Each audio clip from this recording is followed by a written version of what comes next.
তুমি যে কোনো চাকরির পরীক্ষার প্রস্তুতি নাও না কেন, এই ধরনের প্রশ্ন কিন্তু আমাদের পরীক্ষাতে আসে। এই প্রশ্নটি এসেছিল দেখো CHSL 2024-এ। কি বলেছে?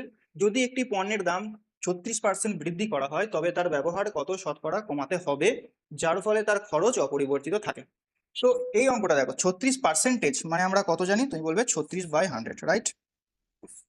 36/100 অর্থাৎ কাটাকুটি যদি আমি করি তাহলে হবে 4 দিয়ে এটা 9, এটা হবে 25।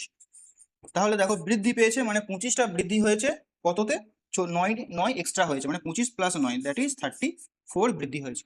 এরপর এই 34কে যদি আমি 25 করতে চাই তাহলে আমাকে কত বিয়োগ করতে হবে, 9 বিয়োগ করতে হবে। তাহলে জাস্ট এই 9টা উপরে লিখে দাও, তাহলে -9/34 গুণ 100। যদি এটাকে 2 দিয়ে কাটো তাহলে উপরে নিচে হবে 17, উপরে হবে 50। 50 ইন্টু 9 মানে উপরে 450 আর নিচেই হবে 17। ঠিক আছে? তো দেখো এটার অ্যান্সার কি হবে, এটাকে আমাকে ভগ্নাংশে প্রকাশ করতে হবে বা দশমিকে প্রকাশ করতে হবে। প্রথমত গোটা অ্যান্সার তো হবে না, মানে না 32 রয়েছে এটাও হবে না, 36ও হবে না, এ আর বি এর মধ্যে উত্তর হবে। ঠিক আছে? এরপর তুমি দেখো দশমিকে প্রকাশ করো, এটাকে 17 দিয়ে 450কে ভাগ করো। ঠিক আছে? দেখো এটার আরো অনেক ট্রিক্স রয়েছে, আরো অনেক তোমাকে হয়তো ট্রিক্স বলবে, যেটা অ্যাজাম্পশন মেথড করো, এই করো, করা যায়। ঠিক আছে? কিন্তু সিম্পলি পরীক্ষার সময় ভাই অত ভাবার সময় কারোর থাকে না। ঠিক আছে? তো আমরা কি করবো, সিম্পল যে অনুযায়ী আমরা বেসিক জানি সেই অনুযায়ী করে দেবো। ঠিক আছে? 17 দিয়ে এটাকে ভাগ করো, 17 2 34। ঠিক আছে? 1 1 0।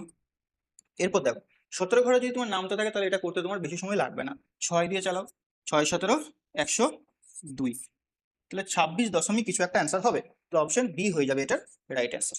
ঠিক আছে? তো এইভাবে আমাদের অঙ্কগুলোকে সলভ করতে হবে, জাস্ট এখানে ক্যালকুলেশন রয়েছে আর কিছুই না। নামটা তোমরা অবশ্যই মনে রাখবে এবং বেসিক নিয়মে কিভাবে ফাস্ট করা যায় সেটা এখন থেকে প্র্যাকটিস করো, কারণ ইউটিউবে প্রচুর ট্রিক্সের মাধ্যমে তোমাকে অঙ্ক শেখানো হবে।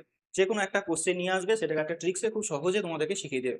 বাট সেটা আলটিমেটলি পরীক্ষাতে যদি ওইরকম প্রশ্ন আসে, তোমার ওই ট্রিক্স মাথায় আসবে না, কারণ হুবহু সেম অঙ্ক তুমি কমন পরীক্ষাতে পাবে না। তো এমন ভাবে আমাদেরকে শিখতে হবে বেসিক থেকে, যাতে করে আমরা সেটা সেই টাইপের প্রশ্ন পরীক্ষাতে করতে পারি, এবং একটু বাইরে যদি ঘুরিয়েও দেয় তাহলেও আমরা যেন করতে পারি। তাই ট্রিক্সের পেছনে না দৌড়ে আমি বলবো বেসিকটাকে ভালো করে রপ্ত করো।